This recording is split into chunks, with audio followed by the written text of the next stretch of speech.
కల్పలత గారు, నాగబాబు గారు, ఇదేమి పాలు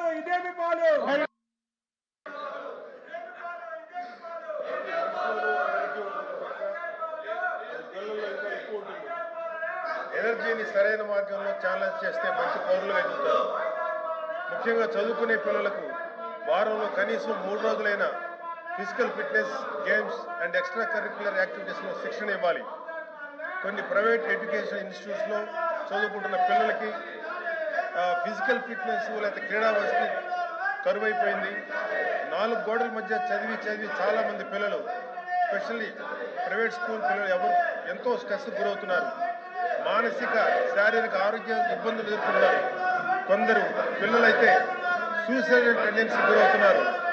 కొన్ని చోట్ల చదువు స్ట్రెస్ తట్టుకోలేక ఎంతోమంది స్టూడెంట్స్ ఆత్మహత్య చేసుకుంటున్నారు. కానీ ఇలాంటి గేమ్స్ అయితే ఫిట్నెస్ సౌకర్యాలు ఉండటం వల్ల అలాంటి స్ట్రెస్ కొంతవరకు తగ్గి వాళ్ళు ఆరోగ్యంగా ఉంటారు. మానసికంగా, శారీరకంగా ఎంతో ఆరోగ్యంగా ఉంటారు. అధ్యక్ష, ముఖ్యంగా ప్రభుత్వ సంస్థల్లో ప్లే గ్రౌండ్స్ చాలా ఉంటాయి. ప్రైవేట్ ఇన్స్టిట్యూషన్లో చాలా వరకు ప్లే గ్రౌండ్స్ ఉండవు. సో నా ఒక సలహా ఏంటంటే common playground system CPGS అనే విధానం ప్రవేశపెట్టి ZP public schools, municipal corporation పరిధిలో ఉన్న ప్లే గ్రౌండ్స్ ప్రైవేట్ ఇన్స్టిట్యూషన్కి మినిమం ఫీజు పే చేసి ప్రైవేట్ ఇన్స్టిట్యూషన్స్ విద్యార్థులు ఆడుకోవడానికి, శారీరక సాధన చేయడానికి వినియోగించుకునే అవకాశాలు పరిశీలించాల్సిందిగా కోరుతున్నాం. అధ్యక్ష, ప్రైవేట్ ఇన్స్టిట్యూషన్స్ పే చేసే మినిమం ఫీజ్ అమౌంట్ పబ్లిక్ స్కూల్స్లో శానిటరీ స్టాఫ్, ఇతర మెయింటెనెన్స్ కోసం వినియోగించవచ్చు. పబ్లిక్ స్కూల్స్, ప్రైవేట్ స్కూల్స్ విద్యార్థుల మధ్య సఖ్యత, అవగాహన కూడా ఏర్పడుతుంది. గౌరవ ప్రధాని శ్రీ నరేంద్ర మోడీ గారు కానీ, గౌరవ ముఖ్యమంత్రి శ్రీ చంద్రబాబు నాయుడు గారు కానీ, గౌరవ ఉప ముఖ్యమంత్రి శ్రీ పవన్ కళ్యాణ్ గారు కానీ ఈ పిల్లలకు స్ఫూర్తిగా నిలుస్తున్నారు. నరేంద్ర మోడీ గారు, చంద్రబాబు నాయుడు గారు 7-10 వయసులో కూడా ఎంతో యాక్టివ్గా ఉన్నారు.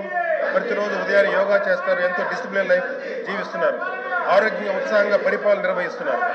అలాగే మన ఉప ముఖ్యమంత్రి శ్రీ పవన్ కళ్యాణ్ గారు ప్రభుత్వంలో ముఖ్య శాఖ బాధ్యతలు నిర్వహిస్తూ కూడా ఇప్పటికీ మార్షల్ ఆర్ట్స్ సాధన కొనసాగిస్తున్నారు. ఇటీవల టైగర్ ఆఫ్ మార్షల్ ఆర్ట్స్ అని అంతర్జాతీయ బిరుదు అందుకున్నారు. జపాన్ కంట్రీ 5th ర్యాంక్ కూడా పొందారు. ఇనుప కండరాలు, ఉక్కు నరాలు కలిగిన యువత ఈ దేశానికి కావాలని స్వామి వివేకానంద చెప్పినట్టు అటువంటి యువతను తయారు చేస్తున్నామా, లేకపోతే కేవలం పుస్తకాలు పురుగులో వదిలేస్తున్నామా అనేది మనందరం ఆలోచించాలి. చదువుతో పాటు physical fitness, martial arts, self defence, yoga వంటి కార్యక్రమాలను అమలు చేసేలా తగిన చర్యలు తీసుకోవాలని గౌరవ ముఖ్యమంత్రి చంద్రబాబు నాయుడు గారిని, గౌరవ విద్యాశాఖ మంత్రి శ్రీ నారా లోకేష్ గారిని ఈ సభ ద్వారా కోరుతున్న. అధ్యక్ష, జై హింద్. కళ్యాణ్ గారు, చంద్రశేఖర్ రెడ్డి గారు, దయచేసి బడ్జెట్ మీద డిస్కషన్ చేద్దాం. ప్లీజ్ బడ్జెట్ మీద మాట్లాడండి. బడ్జెట్ మీద మాట్లాడండి.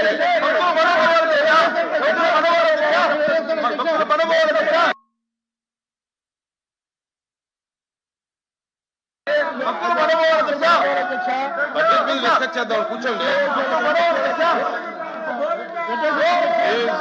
కూర్చోండి, బడ్జెట్ మీద వెళ్దాం.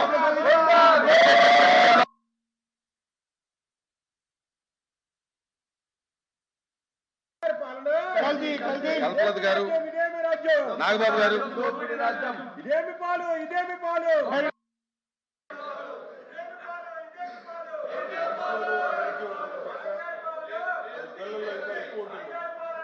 ఎనర్జీని సరైన మార్గంలో ఛాలెంజ్ చేస్తే మంచి పౌరులుగా ఎదుగుతారు. ముఖ్యంగా చదువుకునే పిల్లలకు వారంలో కనీసం 3 రోజులైన physical fitness, games and extracurricular యాక్టివిటీస్లో శిక్షణ ఇవ్వాలి. కొన్ని ప్రైవేట్ ఎడ్యుకేషన్ ఇన్స్టిట్యూట్స్లో చదువుకుంటున్న పిల్లలకి ఫిజికల్ ఫిట్నెస్ లేదా క్రీడా వసతి కరువైపోయింది. 4 గోడల మధ్య చదివి చాలామంది పిల్లలు, స్పెషల్లీ ప్రైవేట్ స్కూల్ పిల్లలు ఎంతో స్ట్రెస్ గురవుతున్నారు.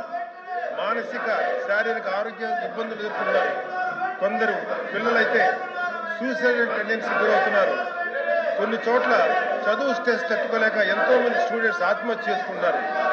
కానీ ఇలాంటి గేమ్స్ అయితే ఫిట్నెస్ సౌకర్యాలు ఉండటం వల్ల అలాంటి స్ట్రెస్ కొంతవరకు తగ్గి వాళ్ళు ఆరోగ్యంగా ఉంటారు. మానసికంగా, శారీరకంగా ఎంతో ఆరోగ్యంగా ఉంటారు. అధ్యక్ష, ముఖ్యంగా ప్రభుత్వ సంస్థల్లో ప్లే గ్రౌండ్స్ చాలా ఉంటాయి. ప్రైవేట్ ఇన్స్టిట్యూషన్లో చాలా వరకు ప్లే గ్రౌండ్స్ ఉండవు.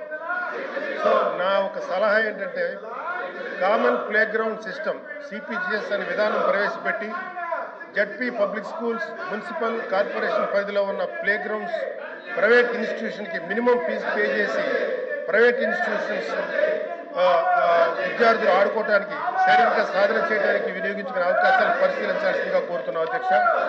ప్రైవేట్ ఇన్స్టిట్యూషన్స్ పే చేసే మినిమం ఫీజ్ అమౌంట్ పబ్లిక్ స్కూల్స్లో శానిటరీ స్టాఫ్ ఇతర మెయింటెనెన్స్ కోసం వినియోగించవచ్చు. పబ్లిక్ స్కూల్స్, ప్రైవేట్ స్కూల్స్ విద్యార్థుల మధ్య సఖ్యత, అవగాహన కూడా ఏర్పడుతుంది. గౌరవ ప్రధాని శ్రీ నరేంద్ర మోడీ గారు కానీ, గౌరవ ముఖ్యమంత్రి శ్రీ చంద్రబాబు నాయుడు గారు కానీ, గౌరవ ఉప ముఖ్యమంత్రి శ్రీ పవన్ కళ్యాణ్ గారు కానీ ఈ పిల్లలకు స్ఫూర్తిగా నిలుస్తున్నారు. నరేంద్ర మోడీ గారు, చంద్రబాబు నాయుడు గారు 7-10 వయసులో కూడా ఎంతో యాక్టివ్గా ఉన్నారు. ప్రతిరోజు ఉదయాన్నే యోగా చేస్తారు. ఎంతో డిసిప్లిన్ లైఫ్ జీవిస్తున్నారు. ఆరోగ్యంగా, ఉత్సాహంగా పరిపాలన నిర్వహిస్తున్నారు. అలాగే మన ఉప ముఖ్యమంత్రి శ్రీ పవన్ కళ్యాణ్ గారు ప్రభుత్వంలో ముఖ్య శాఖ బాధ్యతలు నిర్వహిస్తూ కూడా ఇప్పటికీ మార్షల్ ఆర్ట్స్ సాధన కొనసాగిస్తున్నారు. ఇటీవల టైగర్ ఆఫ్ మార్షల్ ఆర్ట్స్ అని అంతర్జాతీయ బిరుదు అందుకున్నారు. జపాన్ కంట్రీ కల్లా 5th ర్యాంక్ కూడా పొందారు. ఇనుప కండరాలు, ఉక్కు నరాలు కలిగిన యువత ఈ దేశానికి కావాలని స్వామి వివేకానంద చెప్పినట్టు అటువంటి యువతను తయారు చేస్తున్నామా, లేకపోతే కేవలం పుస్తకాలు పురుగులో వదిలేస్తున్నామా అనేది మనందరం ఆలోచించాలి. చదువుతో పాటు physical fitness, martial arts, self defence, yoga వంటి కార్యక్రమాలను అమలు చేసేలా తగిన చర్యలు తీసుకోవాలని గౌరవ ముఖ్యమంత్రి చంద్రబాబు నాయుడు గారిని, గౌరవ విద్యాశాఖ మంత్రి శ్రీ నారా లోకేష్ గారిని ఈ సభ ద్వారా కోరుతున్న అధ్యక్ష. జై హింద్. కళ్యాణ్ గారు, చంద్రశేఖర్ రెడ్డి గారు, ప్లీజ్ దయచేసి బడ్జెట్ మీద డిస్కషన్ చేద్దాం. ప్లీజ్ బడ్జెట్ మీద మాట్లాడండి. బడ్జెట్ మీద మాట్లాడండి.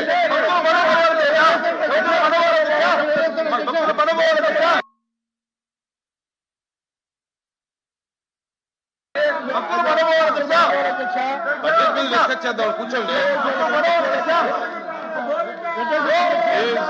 కూర్చోండి. బడ్జెట్ మీద వెళ్దాం.